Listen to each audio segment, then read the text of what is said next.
Hello, if I haven't had the pleasure of meeting you, my name is Simone, and welcome to day 3 of 21 Days of Prayer. You know, one of my favorite things is getting to talk with people. I love getting to hear people's stories. I love getting to pour into other people. And what I've noticed over this last year, I always have this image of a carousel. I've always had this image of a merry-go-round and just this circle. And the reason why is because I've started to notice that I'm having the same conversations with the same people. And it just feels like we're going in this continuous circle.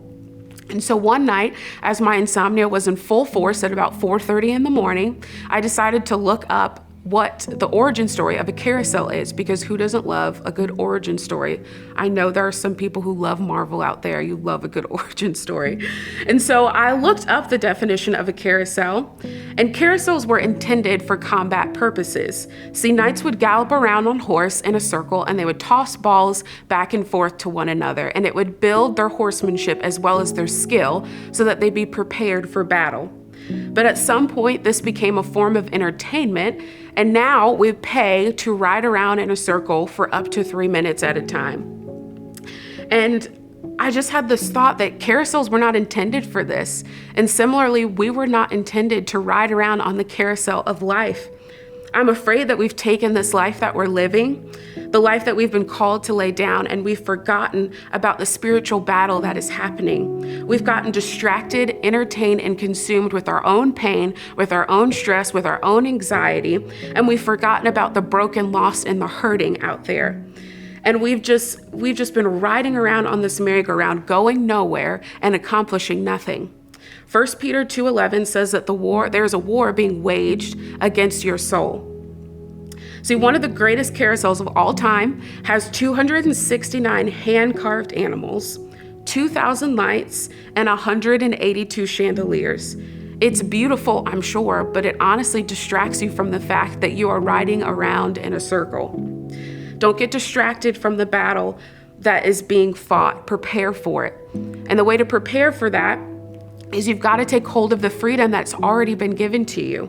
2 Corinthians 3:17 says, where the Spirit of the Lord is, there is freedom. And in order to take hold of that freedom, you've got to lay down the things that you've been carrying and get off of the merry-go-round, get off of the carousel. You know, our prayer topic for today is small groups. And our goal is that people would find freedom through small groups.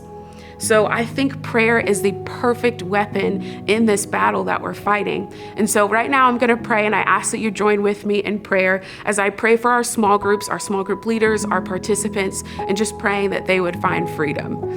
God, I just thank you for every group leader that we have, Lord. God, I just pray that if there is a stirring in someone right now to lead a small group, God, would they just have the courage to lead a small group? God, would you give them the wisdom? God, would you give them the strength? Would you give them the patience to lead the broken and the lost and the hurting? God, I just pray for every participant, man and woman, married couples. God, I just pray that they would find freedom, God, that they would find purpose, that they would find their calling and their destiny. God, that they would find a place where they can be open and transparent, a place where they can break down their walls. God, would it feel like home? Would it feel like no other environment that they've ever been in? God, I just lift up our freedom groups. God, I lift up our women's groups, our co-ed groups, our men's groups. God, I lift up our student groups that are happening, Jesus. I just pray that students would find freedom in this city, Lord. And it's in your holy and precious name we pray. Amen.